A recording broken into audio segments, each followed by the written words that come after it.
Ganoderma जो आज लोगों की जिंदगी बदल रही है। कबीर ने बोला गैनोडर्मा लोगों की जिंदगी बदल रही है, and it is true, very much true. आने वाले टाइम में बिस्तर पे पड़ जाऊंगा, but I was not worried. जिसका कोई हल ही नहीं है उसके बारे में चिंता क्यों करनी? Why worry about that? जिसका सोल्यूशन नहीं है। उस मीटिंग में जब इस गैनोडर्मा के बारे में इंफॉर्मेशन दी गई, आई टुक इंटरेस्ट। इसके बारे में बहुत पढ़ा। बिना जानकारी हासिल किए हुए मैंने ये, can you give me those capsules?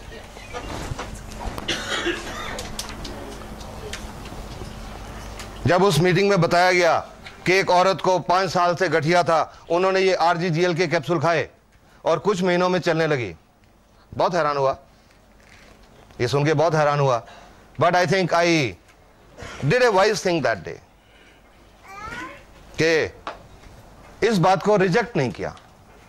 Normally क्या देखते हैं एलोपैथिक लोग, कुछ आज इतना एक्सपीरियंस हो गया उसके बावजूद एलोपैथिक डॉक्टर्स हर्बल में विश्वास नहीं करते। बट मैंने शायद यही एक वाइज डिसीजन लिया कि मैंने उस इंफॉर्मेशन को रिजेक्ट नहीं किया। ये नहीं कि ब्लाइंडली एक्सेप्ट कर लिया। वो स्पीकर जो उस मीटिंग में बोल रहे थे, उनको मैंने यही कहा कि मेरे को कुछ पढ़ने के लिए दीजिए, लिटरेचर दीजिए, गिव मी इंफॉर्मेशन। उन्होंने बहुत इंफॉर्मेशन दी।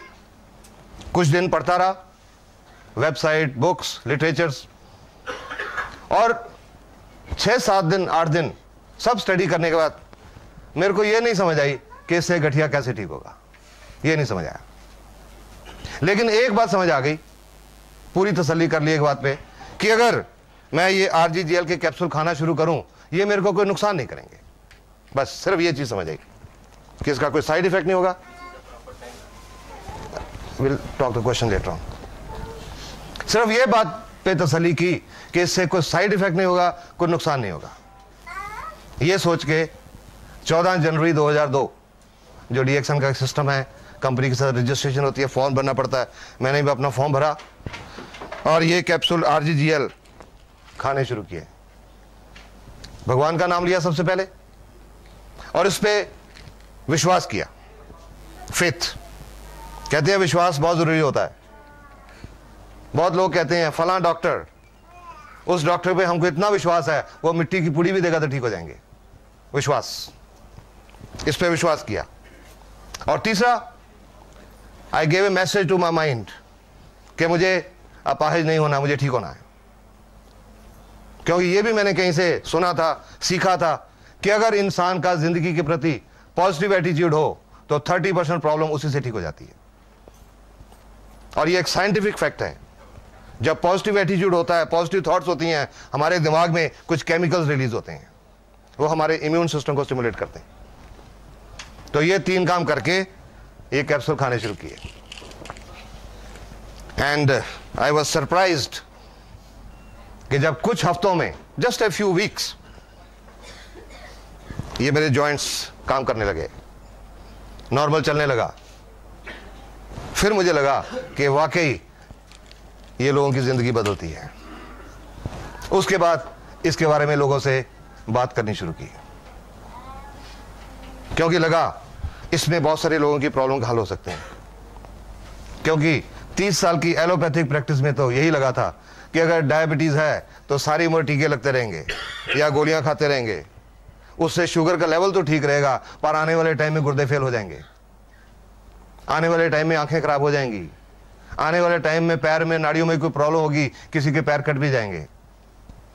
किसी को अस्थमा की प्रॉब्लम है तो वो चाहे वो अस्थमा का अटैक हो, टीका लग के ठीक हो जाएगा, लेकिन आने से रुकेगा नहीं।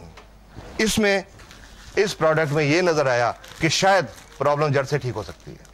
उस समय तो ये था शायद, क्योंकि उस समय मेरे सामने मेरा अपना ही रिजल्ट था और कोई रिजल्ट नहीं था।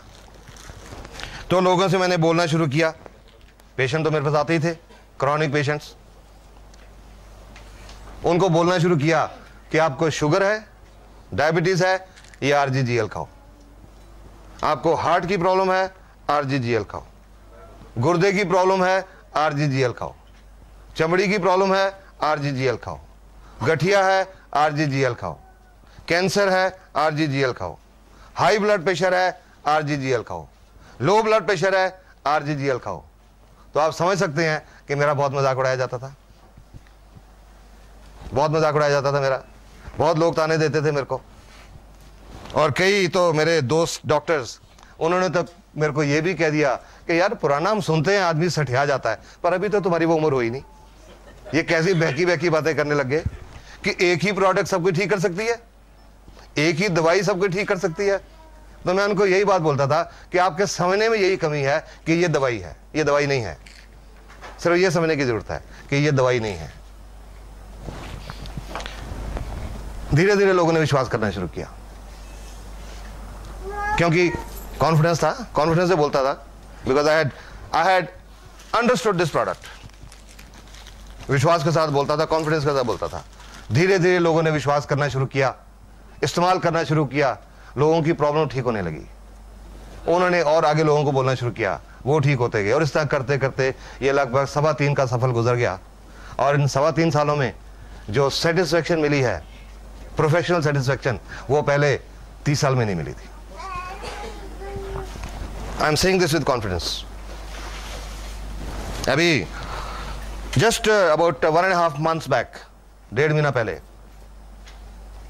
हरियाणा में एक जगह है असंध, वहां से एक पेशेंट आया मेरे पास, लगभग 41-42 साल का आदमी। उनको क्या प्रॉब्लम थी? पिछले लगभग 12-13 साल से बाईं टांग में खून की नाड़ी ब्लॉक थी। इसको मेडिकल भाषा में बोलते हैं, if the any doctors are here, deep venous thrombosis, DVT, लगभग 11-12 साल से। और उसकी वजह से अल्सर्स हो जाते हैं, वीनस अल्सर्स। उस आदमी को पैर में, टांग में जख्म हो गए 1996 में, 1996। टांग के एक तो लोअर लेग फ्रंट में एक जख्म हुआ, और टखने की अंदर की साइड में, बाहर की साइड पे 3 जख्म हो गए। पहले लोकल उसके आसपास के छोटे मोटे डॉक्टरों की ट्रीटमेंट चलती रही, फिर डिस्ट्रिक्ट हॉस्पिटल में गए, रोहतक मेडिकल कॉलेज में गए, ऑल इंडिया इंस्टीट्यूट दिल्ली में आए, PGI चंडीगढ़ में गए। 9 साल तक उन अल्सर्स का ट्रीटमेंट होता रहा, पर वो अल्सर बढ़ता चला गया। और अभी जनवरी में 2 महीने पहले उनको बोला गया था एम्पुटेशन करनी पड़ेगी, टांग काटनी पड़ेगी। और वो कटवाने को तैयार हो गए कि 9 साल से तो देख रहे हैं कोई हल नहीं हो रहा। एम्पुटेशन के लिए तैयार हो गए। फरवरी में उनकी एम्पुटेशन होनी थी। उनके एक रिश्तेदार हैं, पटियाला में रहते, एक डॉक्टर हैं, वो भी मेडिकल अफसर है पंजाब में, मेरे को जानते हैं, दोस्त हैं। उन्होंने उनको बोला कि टांग कटवाने से पहले एक बार आप पटियाला आ जाओ, जस्ट कम वंस। वो मेरे पास आए 1.5 महीना पहले। और जब उनकी जो पट्टियां बंधी हुई थी, जो पट्टियां खोली, जो टांग के नीचे जख्म था लगभग 3-3.5 इंच का, उसमें हड्डी नजर आ रही थी, कोई टिश्यू नहीं था। Tibia was clearly visible, no tissue, बिल्कुल मांस नहीं था उसमें। और टखने की अंदर की साइड में, बाहर की साइड में नर्व्स एंड टेंडन्स और विजिबल, नाड़ियां नजर आ रही थी, कोई टिश्यू नहीं था। जब पट्टी खोली तो वो मेरे से पूछने लगे, वो डॉक्टर, हाँ जी इसका क्या हो सकता है? आई टोल्ड हिम, 1 मिनट रुको। मैं घर गया, पहले जाके अपना कैमरा उठा के लाया, फोटो ली उनकी। वो डॉक्टर साहब नाराज हो गए कि अब मैं तो आपको मरीज देखने के लाया हूं और आप अपनी फोटोग्राफी शुरू कर दी। क्योंकि उनको पता था कि फोटोग्राफी मेरी हॉबी है। क्या आपने फोटोग्राफी शुरू कर दी? मैंने कहा नहीं, ये बात नहीं है, ये बात ये है कि हम कॉन्फिडेंट ये ठीक हो जाएगा, और जब ये ठीक हो जाएगा, चमड़ी बिल्कुल नॉर्मल आ जाएगी और लोगों को बताएंगे ऐसी हालत थी, लोग विश्वास नहीं करेंगे, इसलिए फोटो ली। और उसके बाद उनकी ड्रेसिंग की, ये RG का कैप्सूल, ये खोल के इसके 5-6 कैप्सूल, उसके ऊपर पाउडर डाला जख्मों के ऊपर, और उनको खाने के लिए, दोनों कैप्सूल खाने के लिए भी बताया। और उनको बोला कि मेरे को 15 दिन के बाद आके दिखा के जाइएगा, ये रोज इस तरह से ड्रेसिंग करिए, इसके साथ ड्रेसिंग करिए रोज। 15 दिन के बाद वो आए, उनका तीनों जख्मों में टिश्यू लगभग 25% ग्रो हो गया था इन 15 डेज। फिर से ड्रेसिंग की और उनको बोला इसके साथ ड्रेसिंग जारी रखो, no antibiotics, I stopped all antibiotics, only एक सेप्टेलिन टैबलेट होती है ना हिमालय ड्रग कंपनी की, सिर्फ वो दी, सब एंटीबायोटिक सारे बंद करी। He had been taking so many strong antibiotics, वो सब बंद करवा दिए। फिर 15 दिन के बाद बुलाया, आए, और उस 15 दिन के बाद यानी कि 1 महीने में उनका जख्म ग्रेनुलेशन टिश्यू पूरी तरह भर चुका था, कंप्लीटली। तीनों जख्म कंप्लीटली भर चुका था और तीनों में साइडों में स्किन ग्रो होनी शुरू हो गई थी। उस दिन वो जो डॉक्टर उनको लेके आए थे, he was very much surprise, क्योंकि उनको अभी गैनोडर्मा के बारे में नहीं पता था, अभी रिसेंटली जुड़े हैं। और डॉक्टर साहब, इतना हेल्दी ग्रेनुलेशन टिश्यू एलोपैथी के 30 साल में नहीं देखा, जो इतना हेल्दी ग्रेनुलेशन टिश्यू था वो। फिर उनको 15 दिन के बाद बुलाया और अभी पिछले हफ्ते दिखा के गए हैं, तीनों जख्मों में नियरली 20% स्किन भी कवर हो चुकी है और उनकी टांग में आज सेंसेशन भी वापस आने लगी एंड द ब्लड का फ्लो भी शुरू हो चुका। ऐसा 30 साल में नहीं देखा था। और उस दिन आदमी रो पड़ा कि सर लगता है अब मेरी टांग बच जाएगी। उसकी भी जिंदगी बदल गई इसकी वजह से। लोगों की जिंदगी बदलती है, इसकी वजह से बदलती है। 5-6 दिन पहले एक आदमी आया मेरे पास, लुधियाना के पास है, गांव से। कोई 1.25 महीने पहले फोन पे बात हुई थी मेरे से, उनको डायबिटीज थी। डोज पूछी, एक डीएक्स के साथ जुड़ा हुआ आदमी था, क्या डोज देनी है जी, मैंने डोज बता दी। 5-6 दिन पहले वो आदमी, बुजुर्ग आदमी है, अराउंड 62-63 साल के, वो आए, जेब से फोटो निकाली, सर मेरी फोटो देखिए। मैंने सोचा, मैंने कहा मैं तो पेशेंट दिखता हूं, मैं फोटो नहीं देखता। नहीं सर ये फोटो देखिए। देखी फोटो, मैंने कहा क्या है इसमें? आप कहते मेरी तरफ देखिए। मैंने चेहरा देखा, फिर से मेरी नजर फोटो पे गई एकदम से। क्या कारण था? उस फोटो में, वो 3 महीने पुरानी फोटो थी, उस फोटो में उनकी एक बाईं आंख बंद थी और अब वो बाईं आंख खुली हुई थी।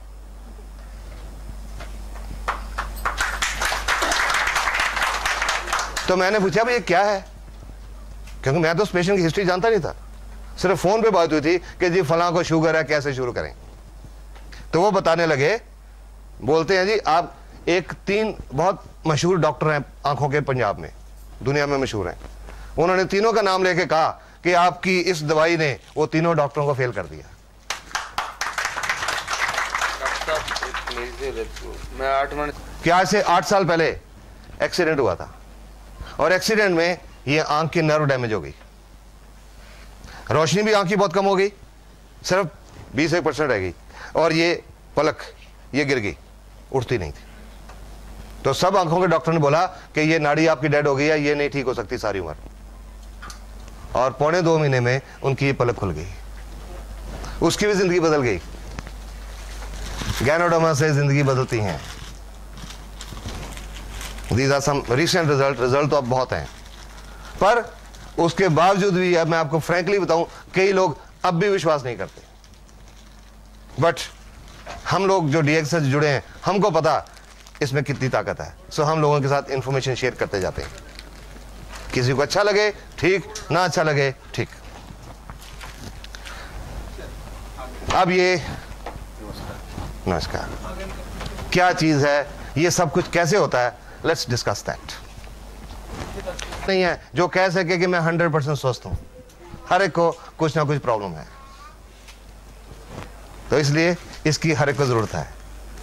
आज हर एक स्वस्थ क्यों नहीं है? ये जो खाने पीने में जो प्रॉब्लम्स हैं,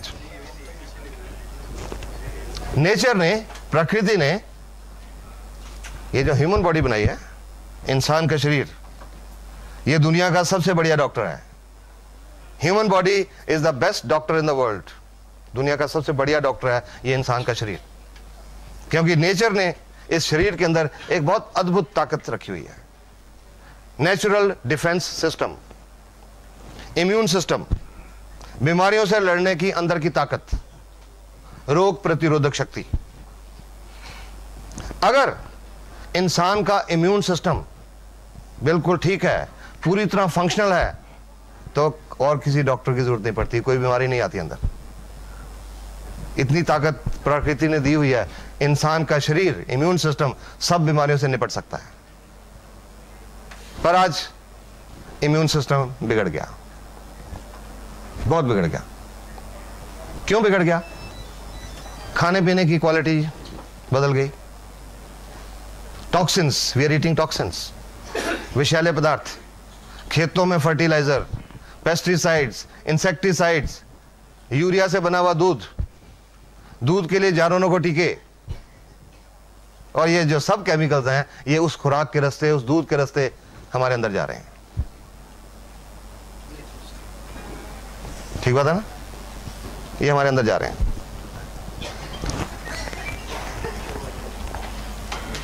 मुझे याद है 5-6 महीने पहले पंजाब में एक जगह पे ऐसी मीटिंग चल रही थी और उस मीटिंग में एक पंजाब किसान यूनियन के एक प्रधान है, प्रेसिडेंट, वो बैठे हुए थे। अभी मीटिंग शुरू होने में 2-4 मिनट थे तो वो मेरे साथ बैठे थे। मैंने उनके साथ थोड़ी डिस्कशन करनी शुरू कर दी। मैंने कहा जी आप बुजुर्ग हैं, आप सियासत में भी हैं, पॉलिटिक्स में भी हैं, बहुत आपकी जानकारी बहुत होगी, आप क्या मेरे को बता सकते हैं कि आज बहुत बीमारियां बहुत बढ़ रही हैं, वो क्यों बढ़ रही हैं? और वो पंजाब किसान यूनियन के प्रेसिडेंट वो बोलते हैं जी ये जो खेतों में हम जहर डाल रहे हैं, फर्टिलाइजर्स, खादें। तो मैंने कहा आपको इस बात का पता है? कहते हैं हाँ जी पता है। तो मैंने कहा आप तो प्रेसिडेंट हो पंजाब किसान यूनियन के, तो इसके बारे में आप कुछ स्टेप्स क्यों नहीं लेते? और जी मैंने बात की थी, मैंने फलान चीफ मिनिस्टर से बात की थी, फलान चीफ मिनिस्टर से बात की थी, वो सुनते ही नहीं। ये फर्टिलाइजर बनाने की नई नई फैक्ट्रियां लगाते जाते हैं। तो मैंने उनको बोला कि वो फैक्ट्रियां इसलिए लगाते हैं क्योंकि किसान उनको मांग रहा है।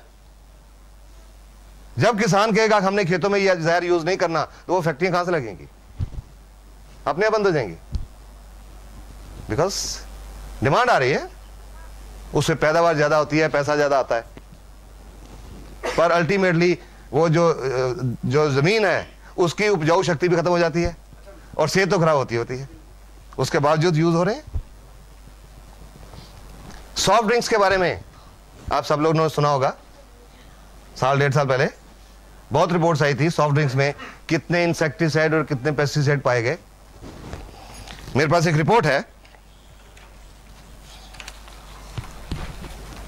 Pesticides in soft drinks, hard facts. ये एक मेडिकल जर्नल की रिपोर्ट है, मेडिकल जर्नल, पंजाब का एक मेडिकल जर्नल है, current medical journal, north zone, अगस्त 2003।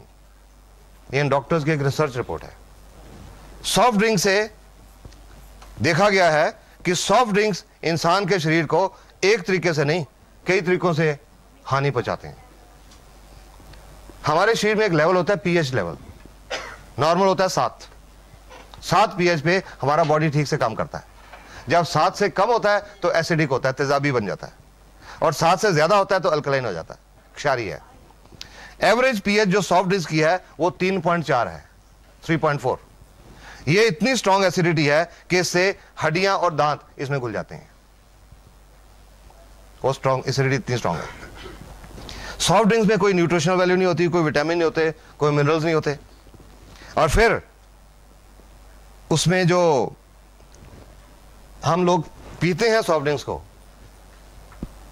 शेल्फ से उठा के तो पीते नहीं, सबसे ठंडा।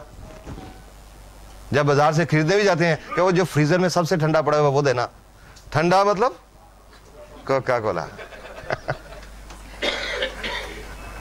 वो देना।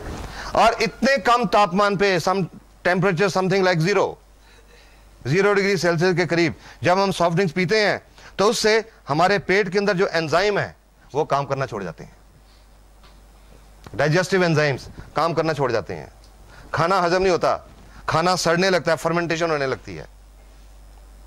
जब फर्मेंटेशन होने लगती है तो उससे कई बदबूदार गैसेस बनती हैं और कई तरह के टॉक्सिन बनते हैं, विषैले पदार्थ, और वो टॉक्सिन्स हमारे अंतड़ियों में एब्जॉर्ब हो जाते हैं, पूरे खून के रास्ते पूरे शरीर में दौरा करते हैं और अलग अलग अंगों में जाके डिपॉजिट हो जाते हैं, और उससे अलग अलग अंगों की बीमारियां होती हैं। तो ये रिपोर्ट कहती है कि जस्ट इमेजिन एक बच्चे की सॉफ्ट इंटेस्टाइन के ऊपर ये कितना नुकसान पहुंचाते होंगे। जो इसमें इंसेक्टिसाइड और पेस्टिसाइड पाए गए, डीडीटी, लिंडेन, क्लोरोपाइरिफॉस, मेलेथियोन, वो क्या नुकसान पहुंचाते हैं? DDT and it's metabolites nervous system को खराब करता है, नाड़ियों को खराब करता है, और प्रोबेबली शायद कैंसर पैदा करता है, प्रोबेबली कार्सिनोजन। लिंडेन ये एक नाड़ियों को पॉइजन है, लिंडेन, और बच्चे पैदा करने की ताकत को खराब करता है। और ये आज कुछ वर्ल्ड की रिपोर्ट्स हैं कि आज दुनिया भर में इनफर्टिलिटी बढ़ रही है, शायद ये भी कारण है उसका। Soft drinks. और लिंडेन से कैंसर होता है, it is a non carcinogen, ये कैंसर पैदा करता है। Chlorpyrifos, it causes pneumonia. और मसल पैरालिसिस, मांसपेशियों का लकवा, और अगर सांस की मांसपेशियों का लकवा हो जाए तो डेथ भी हो सकती है, रेस्पिरेटरी फेलियर। मेलाथियोन, ये नर्वस सिस्टम को खराब करता है और इसकी हाई एक्सपोजर से रेस्पिरेटरी पैरालिसिस और डेथ हो सकती है। ऑस्ट्रेलिया के डॉक्टर हैं डॉक्टर रॉस वॉकर, एक कार्डियोलॉजिस्ट हैं, हार्ट स्पेशलिस्ट हैं। उन्होंने लगभग 12 साल सॉफ्ट ड्रिंक्स के ऊपर रिसर्च की कि उसका हमारे शरीर की सेल्स के ऊपर क्या असर हो रहा है। और उनकी 12 साल की रिसर्च की रिपोर्ट थी कि एक प्रॉब्लम होती है, बीमारी होती है जिसको बोलते हैं ऑस्टियोपोरोसिस। हड्डियां खोखली हो जाती हैं, हड्डियों में से कैल्शियम निकल जाता है, हड्डियां खोखली हो जाती हैं।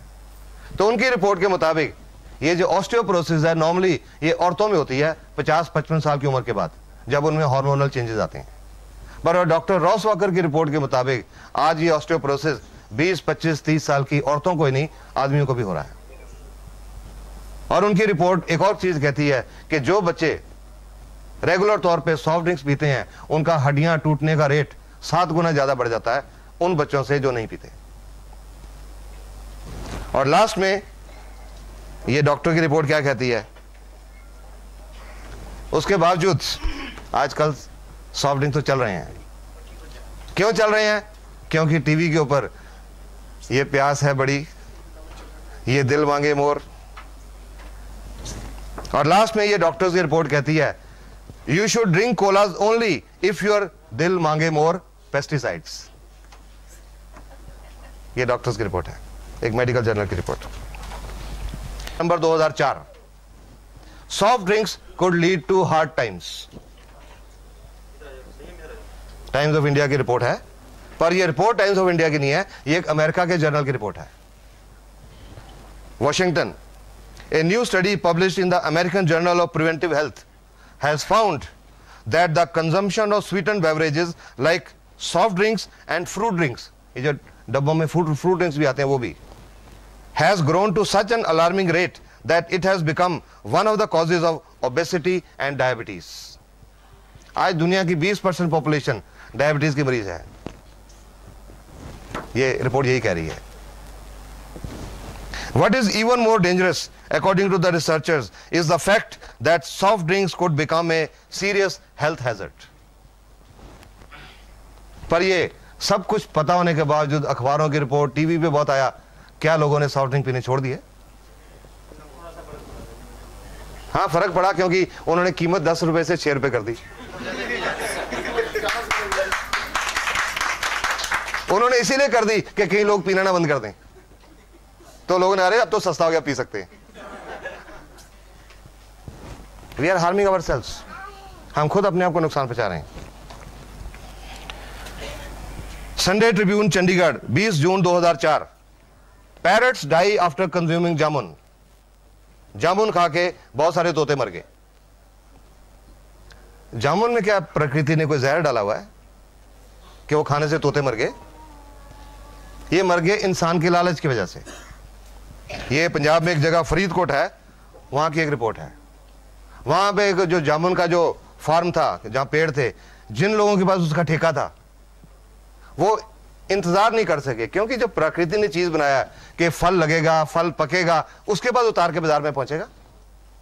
पर उसके ठेकेदार वेट नहीं कर सके कि कब फल पकेगा, कब उतारेंगे, कब बाजार जाएगा, कब पैसा आएगा। उन्होंने क्या किया, उन जामुनों के ऊपर कुछ केमिकल स्प्रे कर दिए, केमिकल्स, जल्दी पक जाएं, जल्दी पैसा आ जाए। पर फॉर्चुनेटली वो मार्केट तक पहुंचने से पहले बहुत सारे तोतों ने खा लिए और वो तोते मर गए।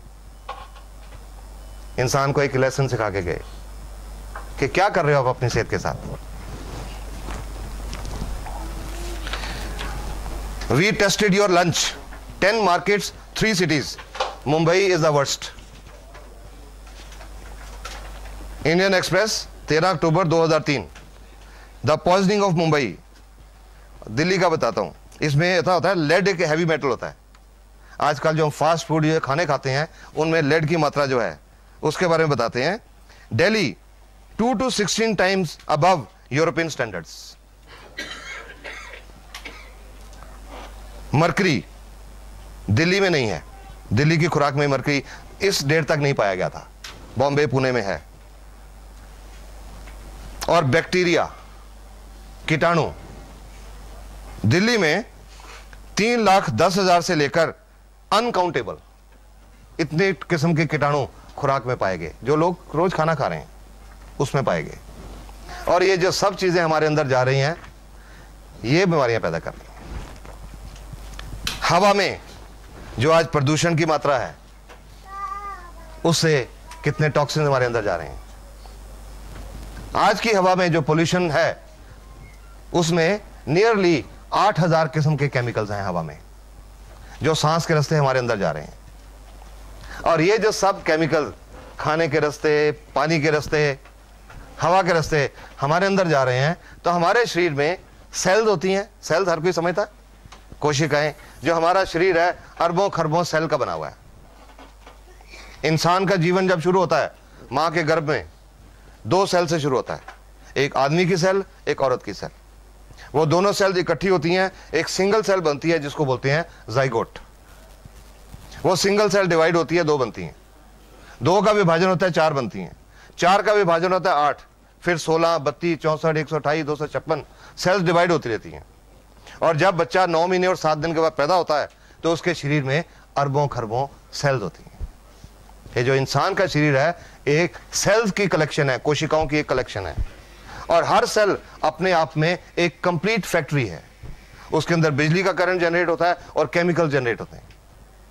कंप्लीट फैक्ट्री है। हमारे शरीर में अरबों खरबों फैक्ट्रीज चल रही हैं, और वो अरबों खरबों फैक्ट्रीज आपस में तालमेल में काम कर रही हैं। इंसान जो फैक्ट्री बनाता है, उनका पड़ोस की फैक्ट्री से हमेशा झगड़ा रहता है। और ये जो प्रकृति ने ये जो फैक्ट्री बनाई है, इसका जवाब कोई नहीं है। I'll just give you one example. मैं इससे क्या what I mean by this? इंसान कोई फैक्ट्री लगाता है, हर फैक्ट्री में पंप हाउसेज होते हैं, पंप लगे होते हैं। और एक उदाहरण लेता हूं, एक फैक्ट्री में 8 पंप हैं। एक टाइम पे 4 पंप चलाए जाते हैं, बाकी 4 को रेस्ट दिया जाता है। ये पंप 3 घंटे चला के इनको बंद करके ये दूसरे पंप चलाए जाते हैं। 3 घंटे ये चला के इनको बंद कर देते हैं, ये चलाए जाते हैं, क्योंकि वो इससे ज्यादा काम नहीं कर सकते 3 घंटे से ज्यादा। नेचर ने, प्रकृति ने हमारे शरीर में भी एक पंप लगाया हुआ है, दिल, हार्ट। गर्भ के 5वें महीने में ये पंप एक्शन शुरू करता है, धड़कना शुरू करता है। बच्चे का जन्म होता है, पंप धड़कता है, हार्ट धड़कता है, एवरेज 1 मिनट में 72 दफा। और एक एवरेज मैं एज लेके चलूं 70 साल, 70 साल तक ये पंप नॉन स्टॉप काम करता है। कभी किसी मैकेनिक की जरूरत नहीं पड़ती, कभी किसी तरह की रिपेयर की जरूरत नहीं पड़ती, नॉन स्टॉप। और ये 70 साल में ये पंप 1 अरब 14 करोड़ 73 लाख और लगभग 54,000 टाइम्स धड़कता है नॉन स्टॉप। ये नेचर का बेस्ट डॉक्टर है। Human body is the best doctor in the world, nature का बनाया हुआ। लेकिन हमने इस शरीर की कदर नहीं की, हमने इसको बिगाड़ लिया। ये जो टॉक्सिन्स हम ले रहे हैं, उन सेल्स के अंदर जाके डिपॉजिट हो जाते हैं। और जब सेल के अंदर वो टॉक्सिन जमा हो जाते हैं, वो विषैले पदार्थ जमा हो जाते हैं, तो सेल का बिजली की क्रिया और रासायनिक क्रिया डिस्टर्ब हो जाती है, इम्बैलेंस हो जाता है। और जब वो इम्बैलेंस हो जाता है, तो हमारे अंदर बीमारियां आती हैं। जिस अंग की सेल्स डैमेज होती हैं, उस अंग की बीमारियां आती हैं। ये जो गैनोडर्मा, ये किसी बीमारी पे काम नहीं करती, ये किसी बीमारी की दवाई नहीं है। अगर आपको किसी ने आज ये बताया ना कि ये बीमारी की दवाई है, गलत बताया। ये किसी बीमारी की दवाई नहीं है, ये एक नेचुरल फूड सप्लीमेंट है, एक नेचुरल मशरूम है, जो हमारे शरीर की वो जो अरबों खरबों सेल्स हैं, उनके ऊपर काम करता है। Root cause of the disease, not the disease. क्या हो गया? Anybody can tell me? आप मैडम बताएंगे? आप बताएंगे? जनरली 2-3 किस्म की, वो सफेद वाली गोल बटन मशरूम, एक वो छतरी वाली oyster mushroom,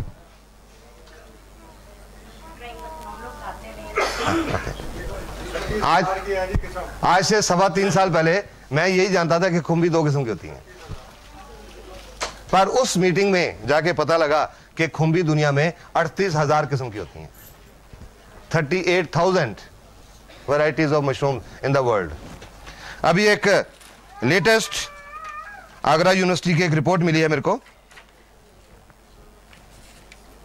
agriculture people can tell better. Yes, वो अभी रिपोर्ट पता क्या है। उस रिपोर्ट के मुताबिक खुम्बी दुनिया में 67,000 किस्म की होती हैं, 67,000। उन 67,000 में से या 38,000 में से ये एक किस्म की खुम्बी है, एक मशरूम है, नेचुरल मशरूम। मैंने इसका नाम 7 जनवरी 2002 को जिंदगी में पहली बार सुना था, कुछ नहीं जानता था ये क्या है। आज इसके बारे में बहुत कुछ जान गया, लेकिन इसकी हिस्ट्री नहीं चल रहा। गैनोडर्मा चीन में इस्तेमाल हो रही है। चीन के वैद्य हकीम ट्रेडिशनल चाइनीज मेडिसिन, TCM बोलते हैं इसको, ट्रेडिशनल चाइनीज मेडिसिन में इसको 5,000 साल से इस्तेमाल किया जा रहा है और लगभग हर बीमारी के उनके पास रिजल्ट है। एक आदमी हुआ चीन में जिसका नाम है शेननोंग।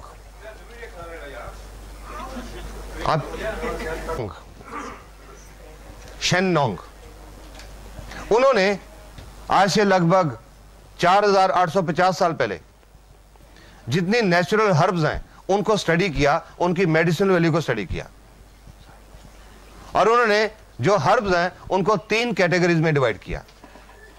एक कैटेगरी इंफीरियर, जिसमें दवाई के गुण कम हैं, एक कैटेगरी एवरेज, जिसमें नॉर्मल दवाई के गुण हैं, और एक सुपीरियर, अव्वल दर्जे वाली। और वो सुपीरियर कैटेगरी में इस गैनोडर्मा को नंबर 1 पे रखा गया है, number 1 herb in the superior category. उन्होंने किताब लिखी थी 4,846 साल पहले, 2838 BC में, शेननोंग्स हर्बल क्लासिक। उस किताब में इस गैनोडर्मा को एक संजीवनी बूटी का दर्जा दिया गया है। ये उसमें डिस्क्रिप्शन है, a mushroom of longevity and immortality, अमरत्व की बूटी। कई बार लोगों से डिस्कशन हुई मीटिंग में, कई लोगों ने कहा कि डॉक्टर साहब ये कहीं वही तो नहीं जो हनुमान जी लेके आए थे। कई बार लोगों ने मेंशन किया, हो सकता है, पॉसिबिलिटी हो सकती है, क्योंकि जब वो हनुमान जी जहां से लाए थे हिंदू कुश पर्वत से, और हिंदू कुश पर्वत जो एरिया है, तिब्बत का एरिया, वहां ये पाई जाती है। हो सकता है यही हो, बट इसका कोई प्रूफ या रिकॉर्ड नहीं है। Could be this.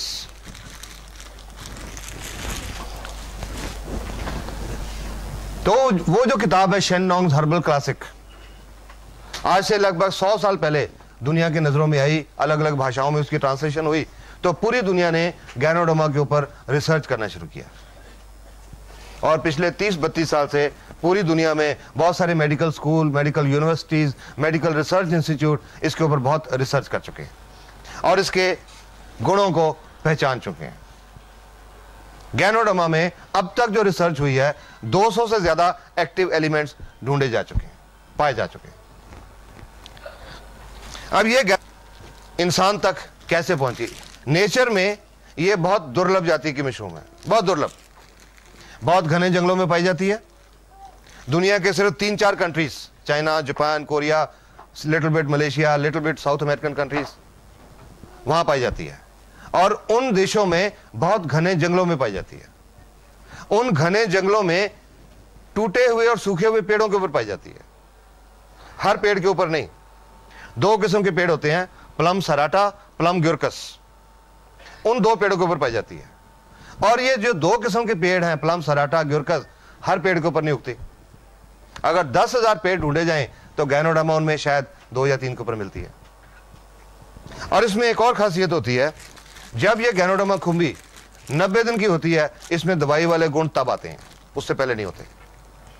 जब 100 दिन की होती है, पूरी मैच्योर होती है, दवाई वाले गुण इसमें पूरे भरपूर होते हैं, उसके बाद ये सूखनी शुरू हो जाती है और इसमें दवाई के गुण खत्म हो जाते हैं।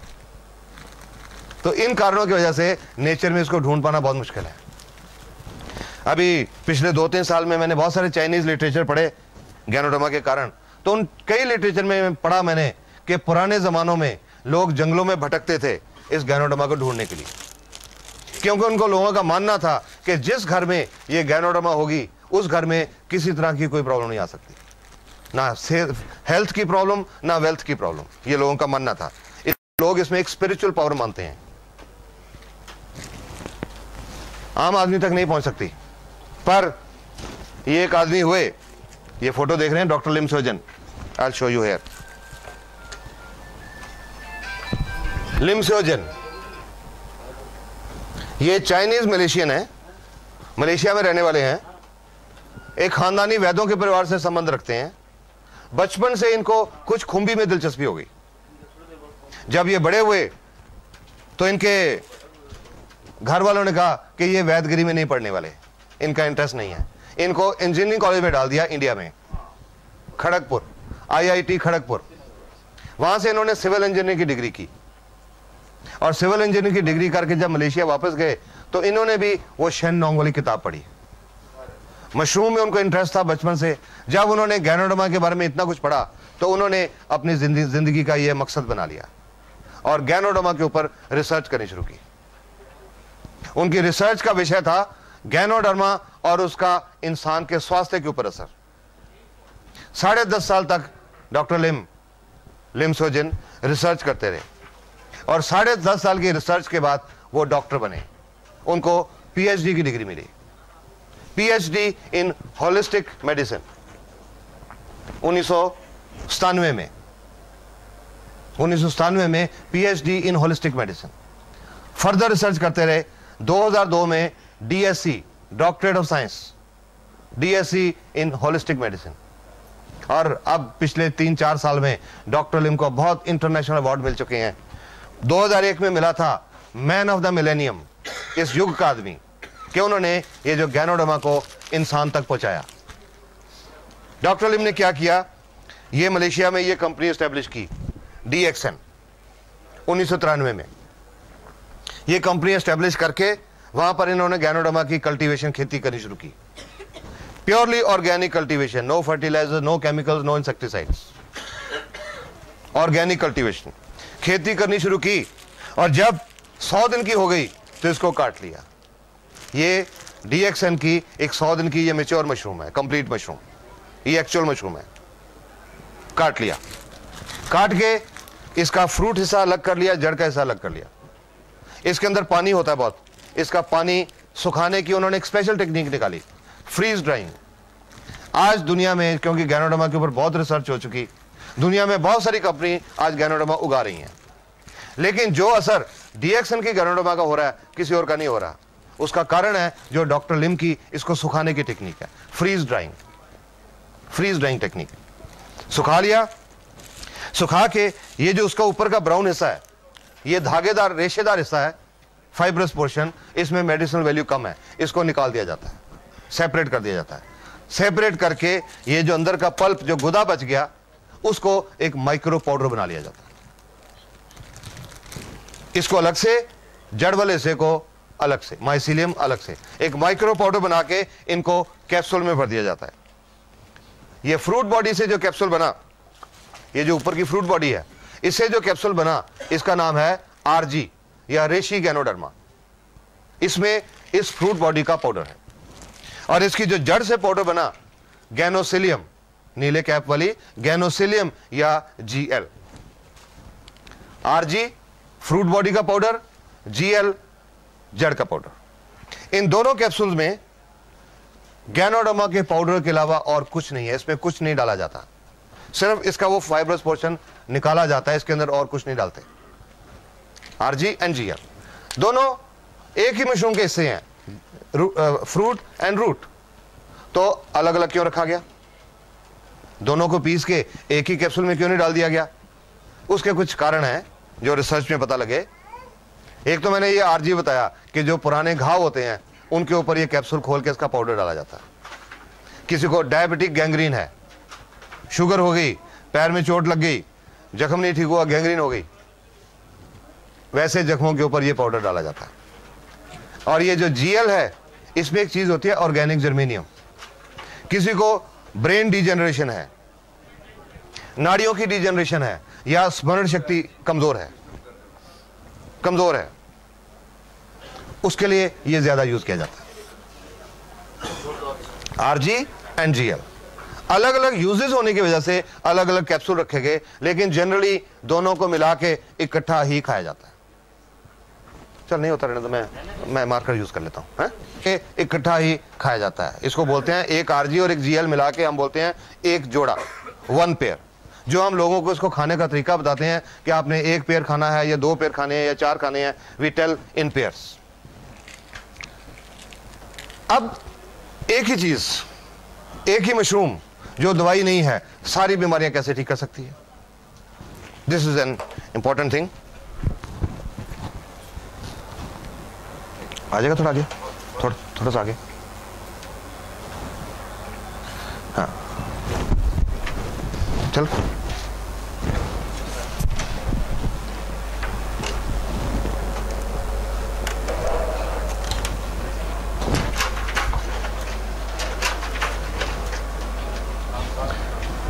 It works at the cell level, जो तो मैंने आपको बताया, ganoderma works at the cell level.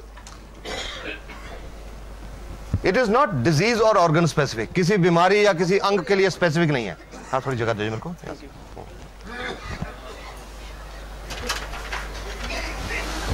अब क्या काम करती है और कैसे काम करती है?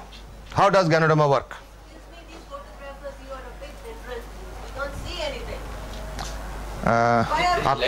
आप ऐसा करो, इसका पाउडर रिलीज होता है, वो पाउडर खून में मिक्स होता है और खून के द्वारा पूरे बॉडी में सर्कुलेट करता है, घूमता है। और खून जो हमारा है, हमारे शरीर की जो अरबों खरबों सेल हैं, एक एक सेल तक खून पहुंचता है, क्योंकि सेल को खुराक मिलती है खून से, सेल को ऑक्सीजन मिलती है खून से, तो वो खून एक एक सेल तक पहुंचता है। उस खून में गैनोडर्मा भी मिली हुई है, गैनोडर्मा भी एक एक सेल तक पहुंचती है और वो सेल के अंदर जाके गैनोडर्मा अपना काम करना शुरू करती है। 5 स्टेप्स हैं इसके काम करने के। सबसे पहला इसका असर शुरू होता है स्कैनिंग। ये शरीर में जाके ढूंढना शुरू करती है, स्कैनिंग करने शुरू करती है बॉडी की। आपने स्कैनिंग के बारे में जानते होंगे। किसी का पेट दुखता है, डॉक्टर साहब के पास जाते हैं कि डॉक्टर साहब पेट दर्द होता है, डॉक्टर साहब दवाई लिख के देते, ये 5 दिन खाओ। मरीज ने 5 दिन दवाई खाई, वापस आ गया कि डॉक्टर साहब दर्द ठीक नहीं हुआ। डॉक्टर साहब ने दोबारा चेक करके और एक और दवाई लिख दी, 5 दिन ये खाओ। फिर 5 दिन के बाद मरीज वापस आ गया कि डॉक्टर साहब दर्द तो ठीक नहीं हुआ। तो डॉक्टर साहब कहते हैं भाई आपकी बीमारी समझ नहीं आ रही, ऐसा करो स्कैन करा के लाओ, अल्ट्रासाउंड स्कैन, पेट का अल्ट्रासाउंड करा के लाओ, हम ढूंढें कि बीमारी क्या है। कोई मरीज बेहोश हो जाता है, अस्पताल में डॉक्टर के पास लेके जाते हैं, डॉक्टर साहब को बीमारी समझ नहीं आती, तो मरीज के रिश्तेदार को क्या बोलते हैं? स्कैन, सीटी स्कैन, दिमाग का स्कैन करा के लाओ, हम ढूंढें बीमारी क्या है। स्कैन का मतलब ढूंढना।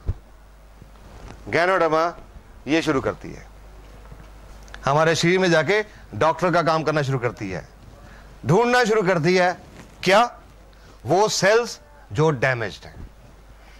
क्यों डैमेज्ड है? उनके अंदर हम जो टॉक्सिन खा पी रहे हैं वो जमा हो गए और उसकी वजह से उनका जो बिजली और रासायनिक क्रिया डिस्टर्ब होगी। उन सेल्स को गैनोडर्मा ढूंढना शुरू करती है। 1 दिन से लेकर 30 दिन तक इसका रेंज है काम करने का, स्कैनिंग का। ज्यादा सेल्स खराब होंगी, ज्यादा दिन लगेंगे, कम सेल डैमेज होगी, जल्दी स्कैनिंग हो जाएगी। 1 दिन से लेकर 30 दिन तक।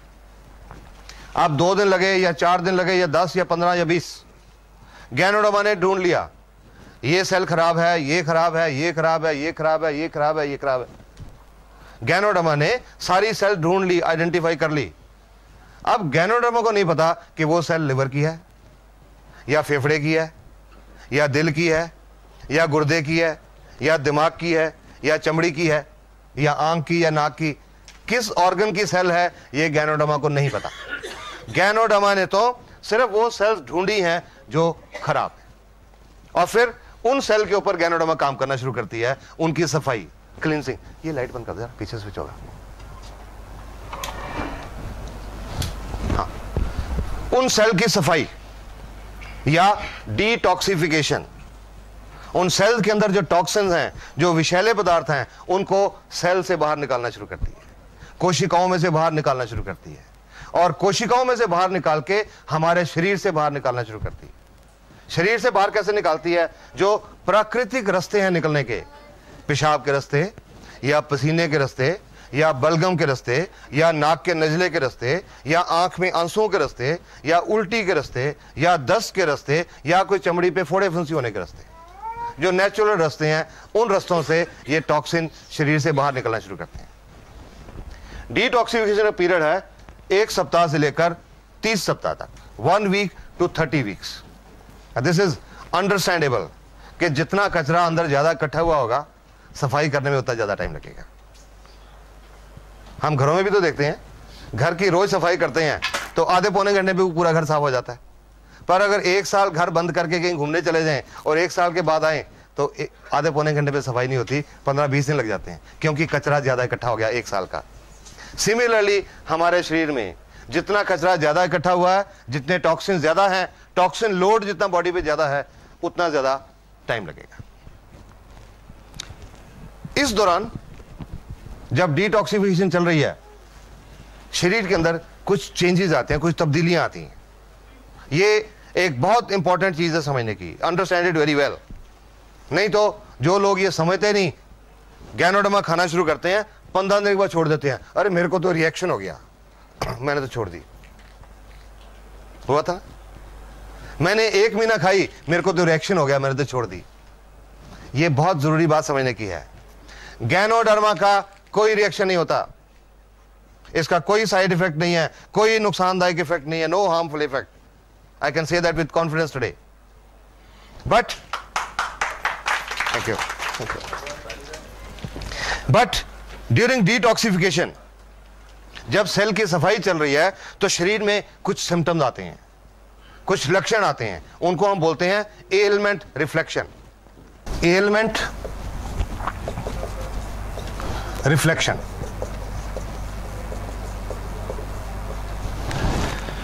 जो शरीर के अंदर बीमारी है, जो एलमेंट है, वो किसी रूप में बाहर आती है, किसी रूप में रिफ्लेक्ट करती है। Ailment reflection. कुछ उदाहरण बताता हूं आपको। किसी का लिवर खराब है, जिगर खराब है, जब गैनोडर्मा लिवर की सेल के ऊपर, जिगर की सेल के ऊपर काम करना शुरू करती है, उनकी सफाई शुरू करती है, आंखें लाल हो जाती हैं।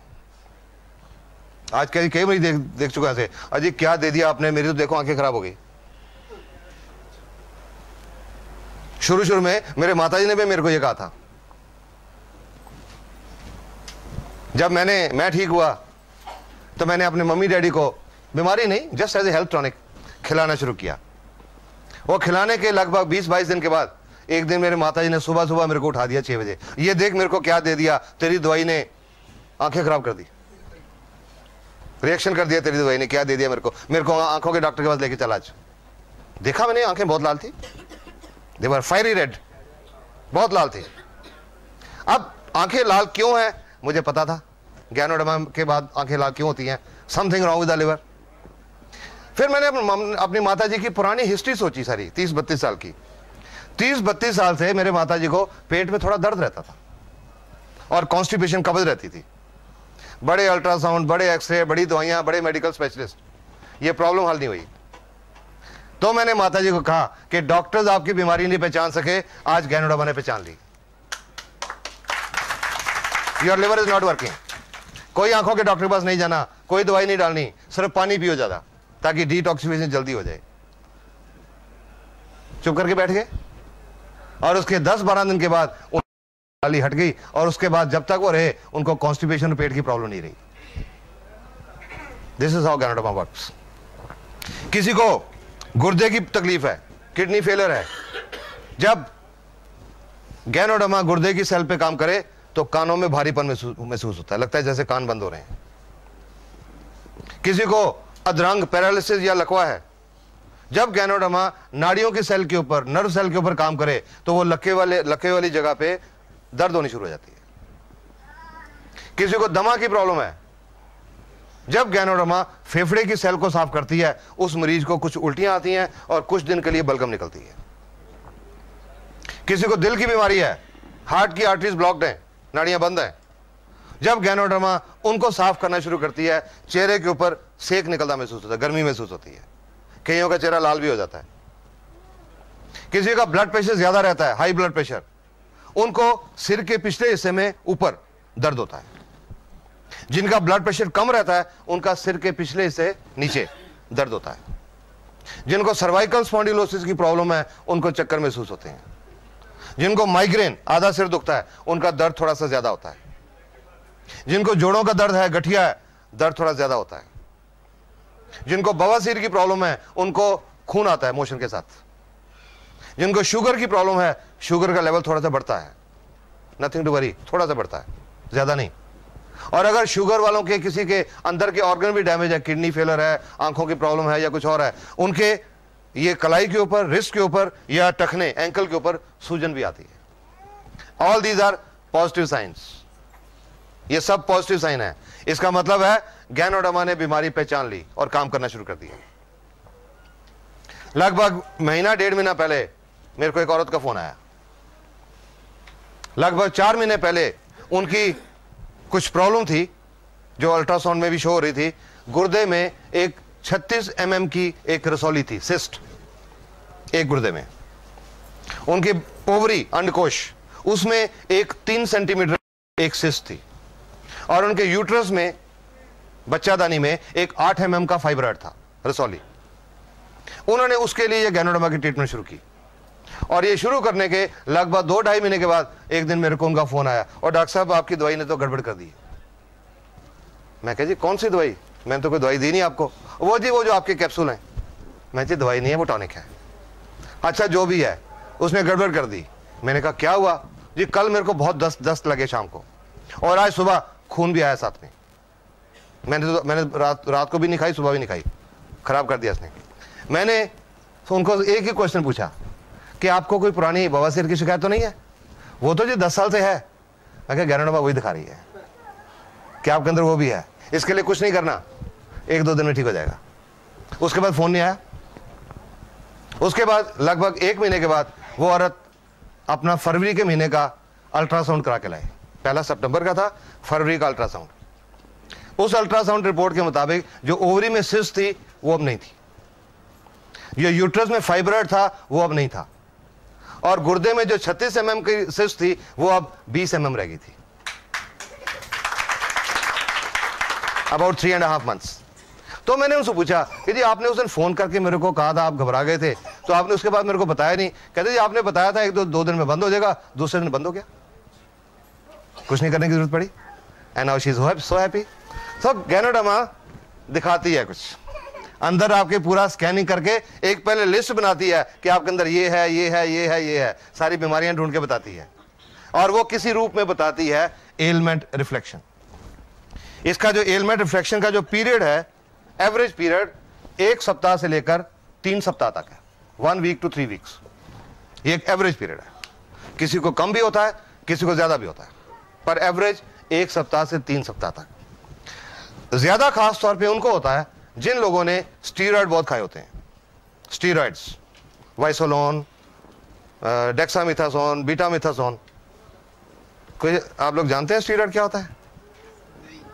बहुत हार्मफुल चीज होती है, बहुत नुकसानदायक चीज होती है। और आज की दुनिया में लोगों ने बहुत खाए होते हैं अनजाने में, जानबूझ के नहीं खाते, अनजाने में। कैसे? एक आदमी को जोड़ दुखते हैं 20 साल से, एक एग्जांपल ले रहा हूं, जोड़ दुखते हैं 20 साल से, हर डॉक्टर को दिखा लिया, हर अस्पताल को दिखा दिया, और उन्होंने कहा जी आपका ये गठिया है, ठीक नहीं हो सकता। बैठ के घर में एक अच्छा दोस्त उनका आया, अरे मेरे को पता लगा फलां जगह के पे एक वैद्य है, देसी पुड़ियां देता है, उससे बहुत लोग ठीक हो गए।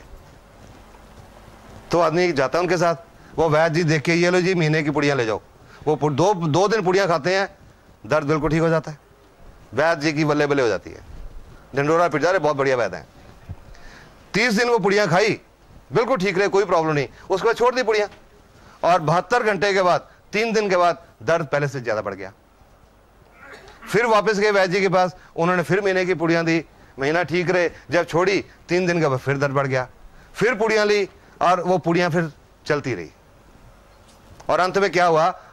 वो बात होती है कि मैं कंबल छोड़ना चाहता हूं, कंबल मुझे नहीं छोड़ता। वो शरीर को लग जाती हैं, उनमें स्टीरॉयड्स होते हैं, शरीर को लग जाए, उसके बिना फिर शरीर चलता नहीं। और ये जो स्टीरॉयड हैं, ये सफेद मोतियां पैदा करते हैं, कैटरेक्ट, पेट में अल्सर पैदा करते हैं और गुर्दे फेल हो रहे हैं। जब से अब गैनोडर्मा का काम शुरू किया, मेरे पास किडनी फेलियर के बहुत पेशेंट आ रहे हैं और मैं समझता हूं, और उनकी मैं हिस्ट्री में गया तो मुझे लगा उनसे ज्यादातर लोगों ने कुछ देसी पुड़ियां खाई हुई थी, गुर्दे फेल हो जाते हैं। तो जिन्होंने ये स्टीरॉयड खाए होते हैं उनका एलमेंट रिफ्लेक्शन पीरियड थोड़ा ज्यादा हो जाता है, पर ठीक हो जाते हैं। हर एक को शुरू में मैं यही राय देता हूं, किसी को गैनोडर्मा की ट्रीटमेंट जब शुरू करें तो जिससे भी आप ले रहे हैं उससे ये पूछिए कि मेरे को ये प्रॉब्लम है, ये बीमारी है, मेरे को क्या निशानी आएंगी, सो दैट आप उसके लिए मेंटली प्रिपेयर्ड हो। कई लोग मेरे को ये भी कहते हैं जी उनको बता दिया पहले कि गठिया है, आपको दर्द बढ़ेगा, तो वो तो लेगा ही नहीं हमसे। तो मैंने कहा वो बेटर है, बता के आपने बता दिया कि दर्द बढ़ेगा, ये अच्छी निशानी है, वो कहे मैंने नहीं लेनी, वो बेटर है, इसकी बजाय कि आप उसको नहीं बताओ, 15-20 दिन का दर्द बहुत ज्यादा हो जाए तो वो आपको भी ब्लेम करे और गैनोडर्मा को भी ब्लेम करे कि इसने तो खराब कर दिया। इट इज बेटर कि पहले से बताओ। तो मैं हर एक को बताता हूं। एक औरत आई थी मेरे पास लगभग 1.5 साल पहले, गठिया था 5-6 साल से, देसी पुड़ियां खा रही थी बहुत देर से, 2-3 साल से देसी पुड़ियां चल रही थी। तो मैंने उनको बोला था आपका ये जो एलमेंट रिफ्लेक्शन है, दर्द बढ़ेगा, बाकियों के मुकाबले में ज्यादा बढ़ेगा, ज्यादा देर तक रहेगा, आप इसको टॉलरेट करेंगे तब शुरू करिए। वो जब औरत आई थी, चल के आई थी, लाठी लेके चल रही थी, मुश्किल से चल रही थी, साथ में 2 आदमी उनके रिश्तेदार साइड में चल रहे थे कि अगर कहीं पैर फिसल जाए तो उनको संभाल लें। चल के आई थी, बता दिया एलमेंट रिफ्लेक्शन, ठीक है जी कोई बात नहीं, मैं सोऊंगी। 22-23 दिन के बाद वो औरत दोबारा से वापस आई। इस बार वो 2 आदमी उनको उठा के लाए थे, घबरा गए ना सुन के, उठा के लाए थे। पिछली बार तो चल के आई थी, अब उठा के लाए थे। नॉर्मली ऐसा पेशेंट डॉक्टर को आके क्या बोलेगा, और डॉक्टर साहब पहले तो मैं चल लेती थी, आपने ये कह दे दिया तो मैं चलने से रहेगी। नॉर्मली पेशेंट यही कहेगा, पर उसको बताया हुआ था। जब मेरे एग्जामिनेशन टेबल पे लिटाया तो वो औरत पता क्या बोलती है, कहते हैं डॉक्टर साहब इसका मतलब इसका असर शुरू हो गया, क्योंकि पता था उनको असर शुरू हो गया। मैंने उनको एक बात बोली, आपका ये जो पॉजिटिव एटीट्यूड है आप जल्दी ठीक हो जाओगे। और उसके 1.5 महीने के बाद वो कनाडा की फ्लाइट लेके गई, और अब कनाडा से उनको देख के, और उनको कनाडा में चलते फिरते देख के कुछ लोग पटियाला पहुंचे, उनको चलते फिरते देख के। She is a mobile model, she is a walking publicity for ganoderma. DXN को कोई टीवी के ऊपर इश्तेहार देने की जरूरत नहीं पड़ती, अखबारों में इश्तेहार देने की जरूरत नहीं पड़ती, चलते फिरते लोग ही एडवर्टाइजमेंट है। सॉरी, ये इंपॉर्टेंट चीज है समझना, एलमेंट रिफ्लेक्शन, इससे घबराना नहीं है, it's a good sign. Ganoderma has started working. इस दौरान जैसे मैंने जोड़ों के दर्द बताया, अगर दर्द ज्यादा हो गया कोई पेन किलर खा सकते हैं, नो प्रॉब्लम, उसको कम करने के लिए कोई पेन किलर ले सकते हैं। शुगर की प्रॉब्लम है, लेवल नॉर्मली तो 10-15% बढ़ता है, पर अगर किसी का एवरेज 1-2% लोगों का, किसी का ज्यादा भी बढ़ गया, तो अगर इंसुलिन के 20 यूनिट लग रहे हैं, कुछ दिनों के लिए 25 कर दें, नो प्रॉब्लम। दमे की प्रॉब्लम है, जब बलगम निकलेगी, अगर कहीं सांस की प्रॉब्लम ज्यादा आ जाए तो डेरिफ्लिन का टीका लगवाना पड़े, लगवा लें, नो प्रॉब्लम। पंप लेना पड़े, ले लें, no problem. But RGGL should be continued, क्योंकि ये काम कर रही है, ये बंद नहीं करी। टेम्परेरी मेजर कोई ले सकते हैं, बट इसको काम करने दीजिए, इट इज वर्किंग। जब सारी सेल साफ हो जाती हैं, एलमेंट रिफ्लेक्शन खत्म हो जाते हैं, तीसरा काम शुरू होता है। उसके बाद तीसरा काम शुरू होता है गैनोडर्मा का, रेगुलेशन। सेल के अंदर जो बिजली की क्रिया और जो रासायनिक क्रिया डिस्टर्ब्ड है, उसको गैनोडर्मा बैलेंस करती है। जो सेल ओवर एक्टिविटी कर रही हैं उनको कम करती है, जो अंडर एक्टिविटी कर रही हैं उनको एक्टिवेट करती है। It balances the body cells, bio electric and biochemical function. और जब उनका फंक्शन बैलेंस हो जाता है, जो बॉडी की सेल्स हैं वो नॉर्मल काम करने लग जाती हैं। जब सेल नॉर्मल काम करने लग जाती हैं, स्कैनिंग होकर सेल ढूंढ ली गई, उसके अंदर जो टॉक्सिन्स है, हार्मफुल मटेरियल्स, केमिकल्स, वो साफ कर दिए गए, सेल की फंक्शनिंग बैलेंस हो गई, सेल नॉर्मल हो गई, नॉर्मल फंक्शन करना शुरू कर दिया, तो जिस ऑर्गन की वो सेल हैं, उस ऑर्गन की बीमारी ठीक होनी शुरू हो जाती है। चाहे वो लिवर की सेल हैं, चाहे वो दिल की सेल हैं, चाहे गुर्दे की हैं, चाहे पेट की हैं, चाहे आंख की हैं, चाहे चमड़ी की हैं, उस अंग की बीमारी ठीक होनी शुरू हो जाती है।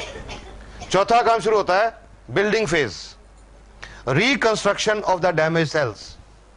जब सेल ने नॉर्मल काम करना शुरू कर दिया तो सेल्फ रिपेयर स्टार्ट होती है, सेल अपने आप को रिपेयर करना शुरू करती है, रिकंस्ट्रक्शन। और उसके बाद रीजेनरेशन। जो सेल्स हमारे शरीर में सोई पड़ी हैं, सुस्त पड़ी हैं, not working up to the mark, उनको गैनोडर्मा एक्टिवेट करती है, रीजेनरेट करती है, पुनरुत्पत्ति करती है।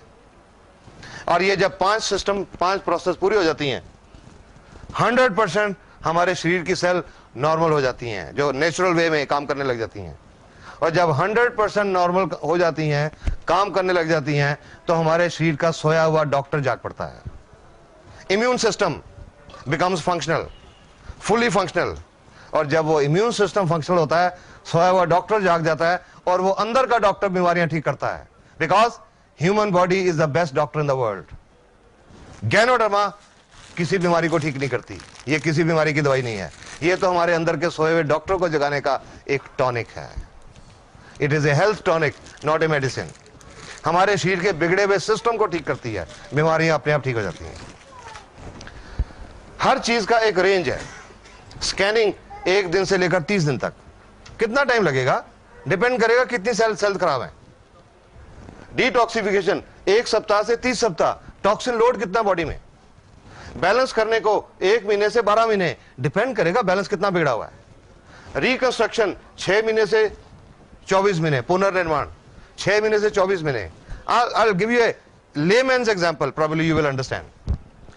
बारिश आती है, जब कोई कच्ची दीवार है, दीवार गिर जाती है।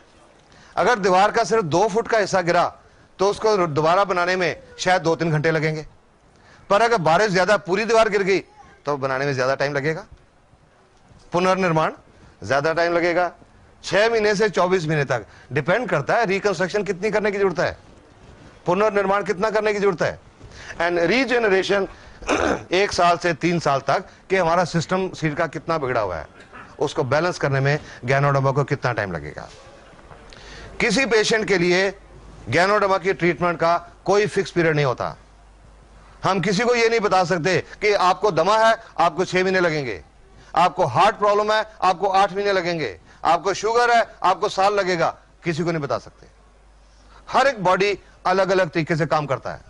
एक दमे का मरीज 18 दिन में ठीक हो गया था, 22 साल से दमा था, 18 दिन में पूरा ठीक हो गया था, मैं हैरान हो गया देख के।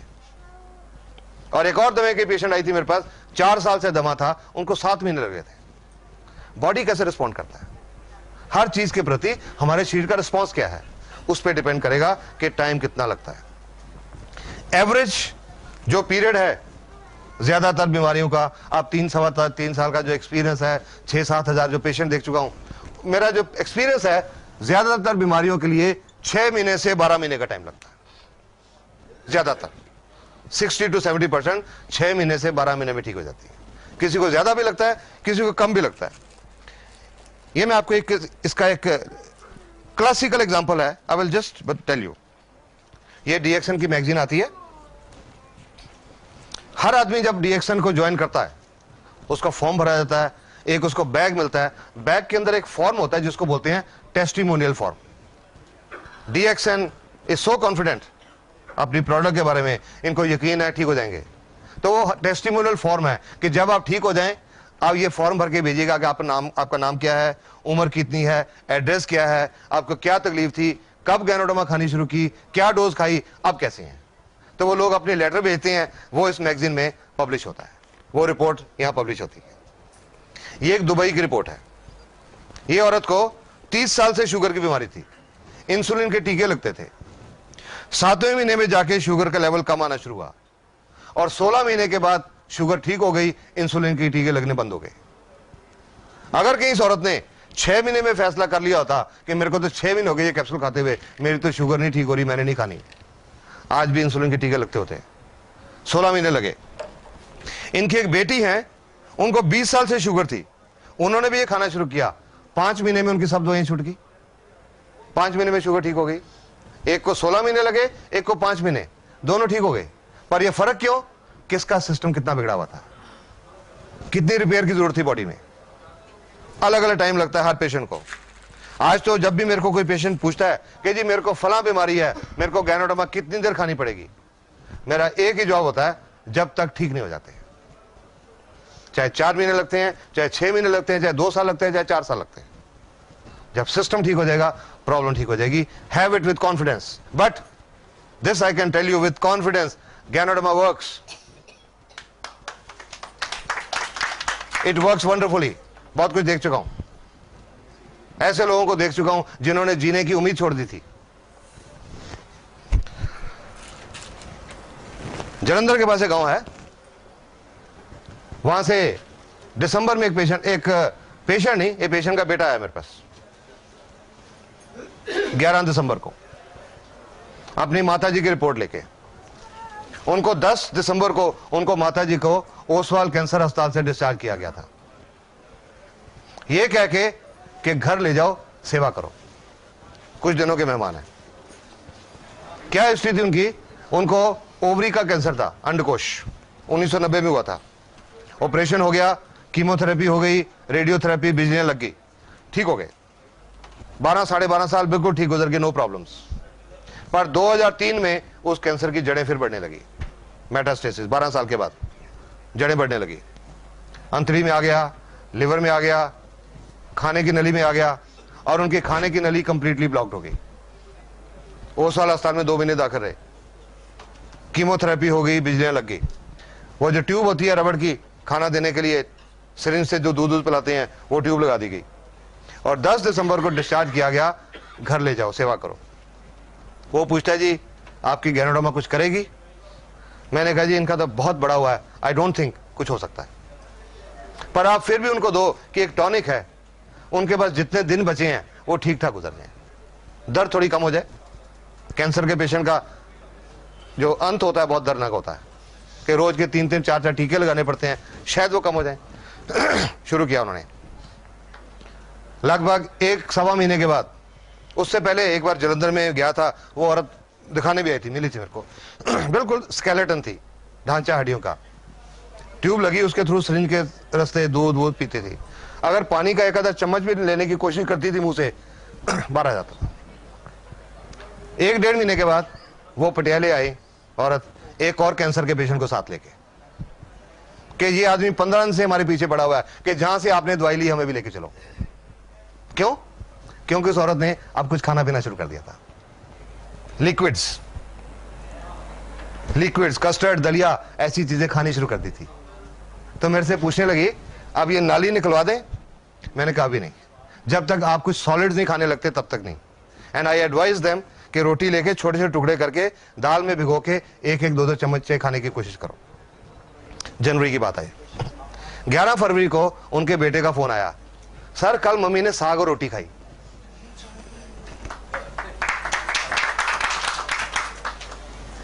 इंसिडेंटली मुझे 13 फरवरी को जलंधर जाना था एक शादी अटेंड करने।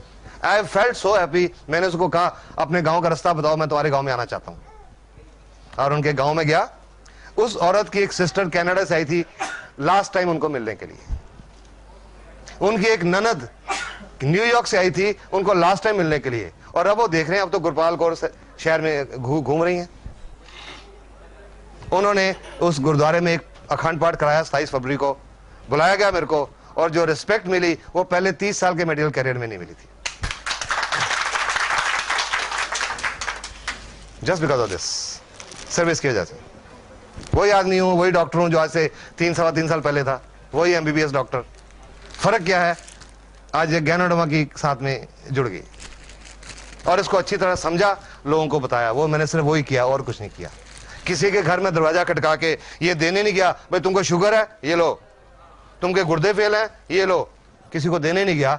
इंफॉर्मेशन देता रहा, जिसको अच्छा लगा अपनाया, विश्वास किया अपनाया, और कई लोगों की जिंदगी बदलती चली गई।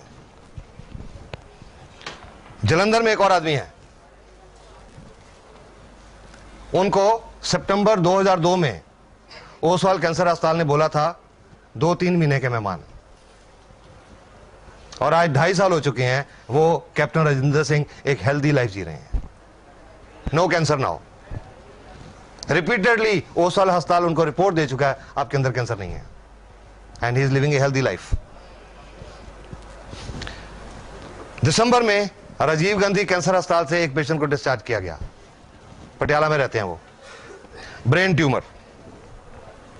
वो आदमी सेमी कॉन्शियस था, मिडिल एज आदमी, अराउंड 60-62 साल, सेमी कॉन्शियस, बिस्तर पे पड़े हैं, कुछ खाना पीना नहीं, चम्मच से थोड़ा बहुत खिला दिया, जो पेशाब वगैरह सब बिस्तर के ऊपर, कोई होश नहीं।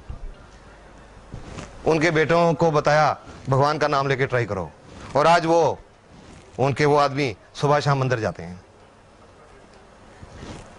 राजीव गांधी कैंसर अस्पताल बोल रहा था कुछ दिनों के मेहमान हैं, अभी 3.5 महीने चुके हैं, वो मंदिर जाते हैं और घर के सारे काम करते हैं। This is what ganoderma is doing. You got to understand it, you got to understand ganoderma. जब ये सारा फेज पूरा हो जाएगा, बीमारियां अंदर अपने आप ठीक हो जाएंगी। You don't have to bother कि मेरे को फलानी बीमारी है, ज्ञानोडर्मा को काम करने दो, ये ढूंढेगी सब कुछ जाके, इट विल क्लियर एवरीथिंग।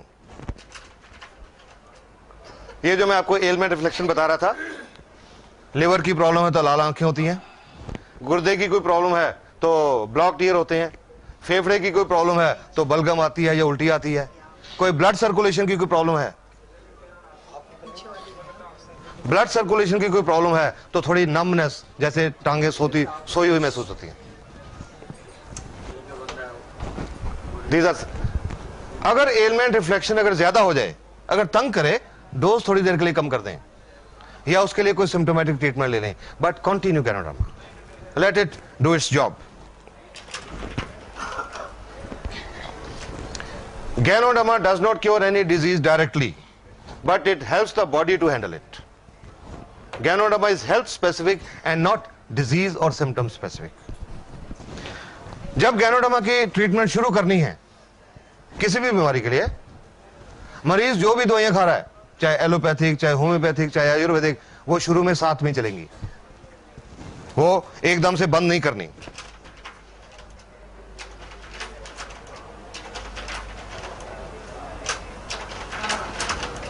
वो एकदम से बंद नहीं करनी। जब स्कैनिंग हो जाएगी, जब डिटॉक्सिफिकेशन हो जाएगी, जब सेल्स बैलेंस हो जाएंगी, बीमारी की जड़ ठीक हो जाएगी, तब बीमारी ठीक होने लगेगी, उस समय वो दवाइयां बंद होनी शुरू होंगी। आफ्टर दिस फेज 1 महीने में बंद होती हैं, 4 महीने में बंद होती हैं, साल में बंद होती हैं, 1.5 साल में बंद होती हैं, वो किसी को नहीं बता सकते। जब सिस्टम ठीक होगा तब बंद होगी, शुरू में वो साथ में चलेंगी। उन दवाइयों के साथ ज्ञानोडर्मा की कोई इंटरेक्शन नहीं है, कोई प्रॉब्लम नहीं है, क्योंकि ये एक फूड सप्लीमेंट है, दवाई नहीं है। It is a health tonic. अब इसकी आपको डोज बताऊं मैं।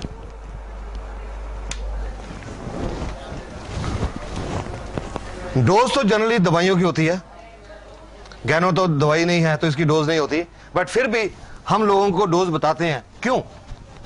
कि अगर किसी का इम्यून सिस्टम कम डिस्टर्ब्ड है तो कम डोज पे आराम आ जाएगा, अगर ज्यादा डिस्टर्ब्ड है, ज्यादा प्रॉब्लम है, तो ज्यादा टाइम लगेगा, ज्यादा डोज लेनी पड़ेगी और ज्यादा टाइम लगेगा।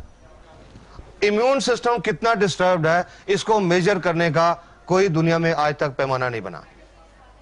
हमको नहीं पता कि किसका सिस्टम कितना डिस्टर्ब्ड है, सो हर एक को हम एक कम से कम डोज से स्टार्ट करते हैं। एक कैप्सूल आरजी और एक कैप्सूल जीएल, इन दोनों को मिला के बोलते हैं एक पेयर, 1 पेयर। एक कैप्सूल दोनों शीशे में से, एक आरजी एक जीएल, एक पेयर। मॉर्निंग, आफ्टरनून, नाइट, सुबह दोपहर शाम। पहले हफ्ते एक पेयर सुबह के टाइम, दोपहर को नहीं, रात को नहीं। एक पेयर सुबह के टाइम, प्रेफरेबली खाना खाने से पहले, खाना खाने से आधा घंटा पौना घंटा पहले प्रेफरेबली। पर अगर किसी को पेट में गैस की प्रॉब्लम है, पेट में तेजाब बनता है, पेट में अल्सर है, दमा है या मिर्गी है, उन्होंने खाली पेट नहीं लेना, उन्होंने खाना खाने के इमीडिएटली बाद, एकदम बाद। पहले हफ्ते एक पेयर डेली, रोजाना। दूसरे हफ्ते में एक पेयर सुबह, एक पेयर रात को। तीसरे हफ्ते में एक पेयर सुबह, एक दोपहर, एक रात को। चौथे हफ्ते में 2 पेयर सुबह, 2 रात को। 5वें हफ्ते में 2 पेयर सुबह, 2 दोपहर, 2 रात को। इस तरह हफ्ते हफ्ते में एक या 2 पेयर बढ़ाते हैं। जब देखने वाले जहां तक देखते हैं अपने दिमाग का कैलकुलेटर यूज करना शुरू कर देते हैं। 5वें हफ्ते में जाके 6 पेयर खाने पड़ेंगे, 12 कैप्सूल खाने पड़ेंगे। घबरा जाते लोग ये सोच के। ये जरूरी नहीं है, ये जरूरी नहीं कि हर एक को 12 कैप्सूल खाने पड़ेंगे। ये तो सिर्फ डोज बढ़ाने का तरीका है। कब तक बढ़ानी है? जब तक उस मरीज को जो भी प्रॉब्लम है, जब तक वो ठीक नहीं हो जाती। और जब कैसे पता लगेगा मरीज को कि उसके ऊपर इसने असर करना शुरू कर दिया? जब उस मरीज के अंदर उस बीमारी के मुताबिक जो एलमेंट रिफ्लेक्शंस हैं वो आ जाएंगे। जिस डोज पे अगर लिवर की प्रॉब्लम है तो जिस डोज पे आंखें लाल हो जाएंगी। अगर शुगर की प्रॉब्लम है तो जिस डोज पे शुगर का लेवल राइज करेगा। अगर गुर्दे की प्रॉब्लम है तो जिस डोज पे कानों में भारीपन आएगा, वो डोज उस पेशेंट के लिए सही डोज है। कई लोगों में ये एलमेंट रिफ्लेक्शन पहले हफ्ते की डोज में आ गए, 1 पेयर की डोज पे, उनको आगे बढ़ाने की जरूरत नहीं पड़ी, इसी पे कंटिन्यू करते हैं। किसी को 2 पे, किसी को 3 पे। अपने बॉडी के मुताबिक हर पेशेंट खुद डोज एडजस्ट करेगा, किसी के लिए कोई फिक्स डोज नहीं है। हर अपनी बॉडी के मुताबिक डोज एडजस्ट करेगा, और जो भी डोज एडजस्ट होती है तब तक खाते रहना जब तक ठीक नहीं होती। अब कई लोग ये सोच के कि जी 8 महीने लगेंगे, कई बार हेजिटेट करते हैं, क्योंकि आज का पेशेंट बहुत इम्पेशेंट है। आज का तो मरीज है, वो सोचता है कि मेरा जो प्रॉब्लम है, आज डॉक्टर ने दवाई लिखी, कल तक आराम आना चाहिए, नहीं आया तो दूसरे दिन आज आदमी डॉक्टर चेंज कर लेता है। दूसरे दिन किसी दूसरे डॉक्टर की दवाई, आराम नहीं आया तो तीसरे दिन तीसरा डॉक्टर। आज का पेशेंट इतना इम्पेशेंट हो चुका है। पर मैं तो जब गैनोडर्मा के बारे में बताता हूं, मैं हर एक को यही बात बोलता हूं, you have to be patient. मैं तो उनको ये बोलता हूं, you are a patient, remain patient for some time, take ganoderma patiently, and after some time you will not remain a patient. Faith के साथ लीजिए, ठीक हो जाएंगी प्रॉब्लम्स, बहुत कुछ ठीक हो जाएगा। ये तो नॉर्मल तरीके से डोज स्टार्ट करते हैं। एक प्रॉब्लम होती है, एक तरह के पेशेंट होते हैं, उनको हम ये डोज स्टार्ट नहीं करते। कैसे पेशेंट? जैसे वो जलंधर वाले कैंसर अस्पताल से छुट्टी हुई थी कि कुछ दिनों के मेहमान हैं। ऐसे पेशेंट को हम ये नहीं बोल सकते कि पहले हफ्ते 1 पेयर लो, दूसरे हफ्ते 2 पेयर लो, तीसरे हफ्ते 3 पेयर लो। पेशेंट के पास इतना टाइम नहीं है, patient is running out of time. तो ऐसे पेशेंट को हम एक हैवी डोज देके एक चांस लेते हैं। ये नहीं बोलते अरे वो होसाल वाले या राजीव गांधी वाले वो क्या करें, उनको क्या पता, आप हमारी ये खाओ ठीक हो जाओगे। No, I just tell them take a chance, ताकि जितना टाइम बचा है वो ठीक ठाक गुजर जाए। ऐसे पेशेंट को हम चांस लेते हैं 30 RG और 30 GL, 30 पेयर्स, 60 कैप्सूल की डोज स्टार्ट करते हैं ऐसे टर्मिनल कैंसर पेशेंट को। 30 कैप्सूल ये, 30 कैप्सूल ये। अब वो कैंसर का पेशेंट ऐसा, उसके जो रिश्तेदार, मैं बड़े लोगों को फेस कर चुका हूं, जब बताता था ये लेनी है, डॉक्टर साहब 60 कैप्सूल, मैं कहता हाँ जी, आई एम श्योर मेरी बातें तो सुन के अच्छा जी चले जाते, बट आई एम श्योर मेरे क्लिनिक के बाहर जाके वो बातें करते होंगे कि डॉक्टर का दिमाग खराब हो गया। ठीक है ना, कि ये मरीज के अंदर तो कोई जान नहीं है, एक तो हड्डी का ढांचा रह गया बिजनेस लगने के बाद, इससे कोई रोटी नहीं खाई जाती, भूख ही नहीं लगती, कुछ खाता है तो उल्टी आ जाती है। ये 60 कैप्सूल कहां से खाएगा? नहीं खा सकता। ऐसा पेशेंट 60 कैप्सूल नहीं खा सकता, वो खिलाने का एक खास तरीका है। ये जो 60 कैप्सूल है, इनका हम पाउडर खोल लेते हैं, पाउडर निकाल लेते हैं 60 कैप्सूल का, 30 RG 30 GL, और एक ऐसी मिनरल वाटर की बोतल, उसमें आधा लीटर पानी, थोड़ा गर्म पानी, गुनगुना पानी, ये लेके ये जो 60 कैप्सूल का पाउडर है ये उसके अंदर डाल देते हैं। ढक्कन को अच्छी तरह बंद करके उस बोतल को जोर जोर से ऐसे शेक करते हैं, अप एंड डाउन डायरेक्शन, कम से कम 100 दफा, कम से कम 100 बार। इसको बोलते हैं पोटेंटाइज करना।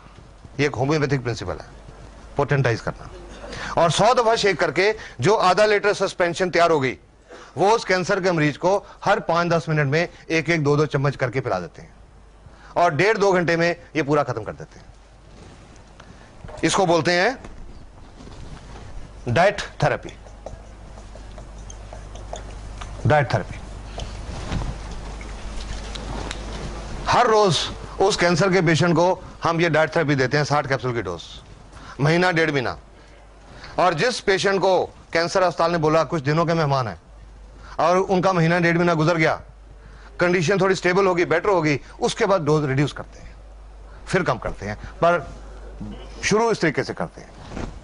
और वो जो मैं कैप्टन राजेंद्र सिंह की और वो उनकी बात कर रहा हूं, जलंधर वालों की, ये डोज उनको स्टार्ट कराई थी, ये कह के भगवान का नाम लो, जस्ट टेक ए चांस कि जितना टाइम बचा ठीक ठाक गुजर जाए। और आज इस डोज से बहुत सारे लोग कैंसर फ्री हो चुके हैं। लेकिन कोई झूठा दावा नहीं करता मैं ना डीएक्सन कंपनी कि इससे हर कैंसर ठीक हो गया, नहीं, हर कोई नहीं ठीक हुआ।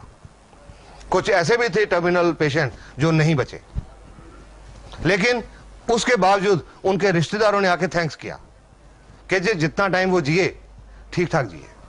जो पहले दर्द होती थी अब वो दर्द नहीं होती थी, टीका नहीं लगाना पड़ता था, पहले खाना नहीं खा सकते थे अब खाना खाते थे, चलते फिरते रहे। गैनो डब्बा ने बहुत अच्छा काम किया। ये डाइट थेरेपी ऐसे कैंसर के लोगों के लिए। एक और चीज होती है जिसमें डाइट थेरेपी काम करती है। कोई इंसान बहुत हेल्दी है, 130 किलो को हेल्दी कहेंगे क्या? लोग कहते हैं जी वो मेरी फलानी एक मामी है वो बहुत हेल्दी है, हेल्दी नहीं कहेंगे इसको, बहुत अनहेल्दी है। 125-30 किलो का वजन है। तो जो लोग जल्दी वेट लूज करना चाहते हैं उनको भी डाइट थेरेपी रिकमेंड करते हैं। ये एक पेशेंट की रिपोर्ट है, ये मलेशिया की रिपोर्ट है। ये आप इस आदमी को देखिए, इसका पेट देखिए, इनका वजन था 86.5 किलो, 86.5, और इनकी वेस्ट थी 42 इंचेस। इन्होंने ये डाइट थेरेपी शुरू की और साथ में बोलते हैं कि मैंने दोपहर को हल्का खाना खाया, सुबह शाम सिर्फ फल फ्रूट खाए, पाइनएप्पल, पियर, एप्पल, गुआवा और वाटरमेलन, सिर्फ फल फ्रूट सुबह शाम, और साथ में थोड़ी एक्सरसाइज की। 21 दिन के बाद 13.5 किलो वजन घटा इन 21 डेज, और कमर 42 से 37 inch. Diet therapy. Diet therapy एक और किस्म के लोगों के लिए भी, कोई गठिए का पेशेंट जिसको यह पता लगेगा दर्द बढ़ेगा, अरे नहीं मैं नहीं लूंगा कि दर्द बढ़ जाएगा, उनको डाइट थेरेपी शुरू कराते हैं, क्योंकि इसमें एलमेंट रिफ्लेक्शन कम आते हैं या नहीं आते। ऐसे लोगों को भी डाइट थेरेपी शुरू करते हैं। सब ये जो प्यार करते हैं ये कितने टाइम तक ठीक रहता है? एक 1.5-2 घंटा बस, उससे ज्यादा नहीं। उससे ज्यादा ये जब हम इससे ऐसे हिलाते हैं ना, इसमें एक बड़ी डायनेमिक पावर पैदा होती है।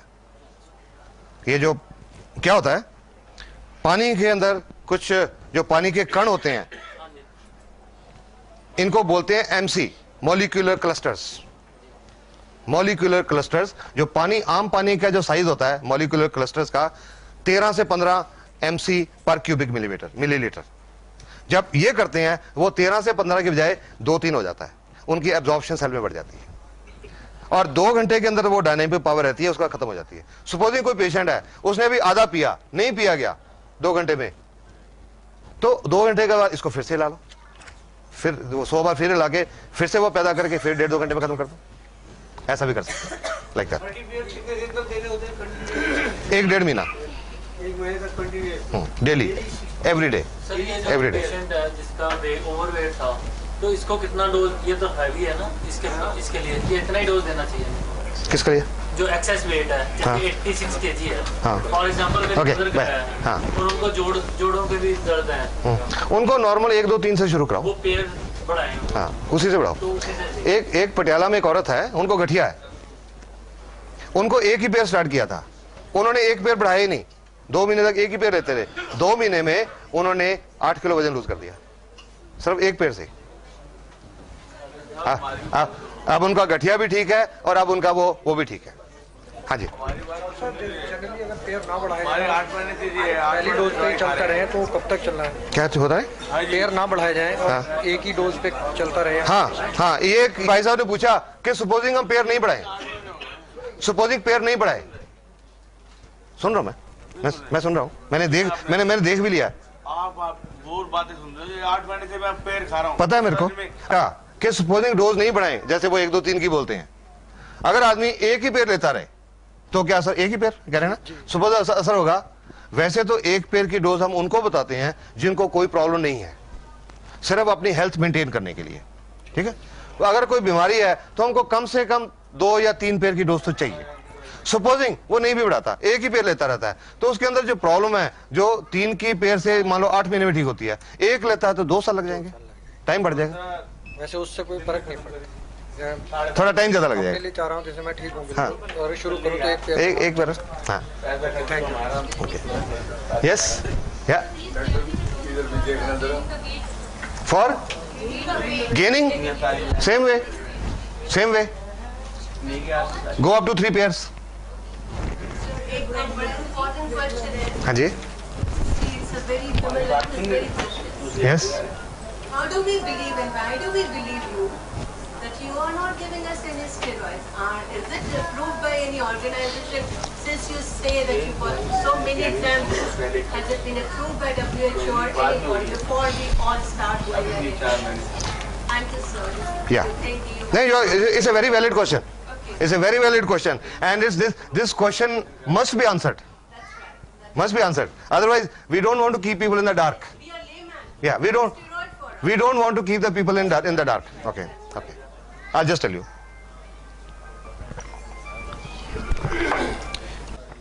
Dr. Lim approached the US government to open DXN in USA, but उन्होंने रिफ्यूज कर दिया। US गवर्नमेंट ने रिफ्यूज कर दिया क्योंकि वो हर खाने की चीज के बारे में, दवाई के बारे में बहुत स्ट्रिक्ट है। Their standards are very strict. It was handed over to FDA. FDA started experimenting. 1 साल एक्सपेरिमेंट करने के बाद DXN was opened in California after FDA approved it as a safe food supplement. और कई लेबोरेटरीज की reports हैं हमारे पास about betamethasone absent, corticosteroid absent, dexamethasone absent, prednisolone absent, ये रिपोर्ट्स हैं।